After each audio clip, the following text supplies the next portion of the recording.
नमस्कार विद्यार्थी मित्रांनो, बघा एक महत्वपूर्ण प्रश्न आहे आपल्या पुढे. बघा प्रश्न वाचूया. छापील किंमत ही खरेदी किमतीच्या दुप्पट आहे. 15% नफा कमविण्यासाठी त्याला किती टक्के सूट द्यावी लागेल? बघा याच्यासाठी आपल्याला दोन गोष्टी समजून घ्याव्या लागतील. एक नफा आणि एक सूट. बघा नफा नेहमी आपण खरेदी किमतीवर काढत असतो आणि सूट ही नेहमी छापील किमतीवर असते. बरोबर का? बघा मग आता छापील किंमत ही खरेदी किमतीच्या दुप्पट आहे. म्हणजे खरेदी किंमत जर 100 असेल तर छापील किंमत किती टाकली त्यानं दुप्पट म्हणजे 200. चला मग लिहून घेऊ. बघा खरेदी किंमत म्हणजे सेलिंग कॉस्ट प्राइस किती 100 धरू आणि मार्केट प्राइस म्हणजे छापील किंमत किती आहे 200 आहे. मग त्यानं नफा किती कमविलाय 15%. नफा कशावर कमवतो आपण? खरेदी किमतीवर. 100 वर 15% नफा म्हणजे किती? 100 चे 15% किती? 15च. 100 चे 15% 15 म्हणजे हे किती झालं 115. त्यानं आता वस्तू विकायलाय कितीला? 115 रुपयाला विकायलाय.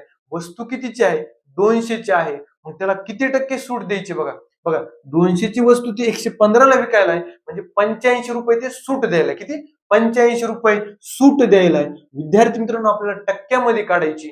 सूट ही नेहमी छापील किमतीवर असते भागिले 200 टक्क्यात म्हणून गुणिले 100. चला 2 शून्य कटले 2 शून्य कटले 85 भागिले 2 केलं तर किती येणार? बघा पर्यायामध्ये 42 पॉइंटच येणार. 42.5च येणार. पर्याय क्रमांक 4. धन्यवाद.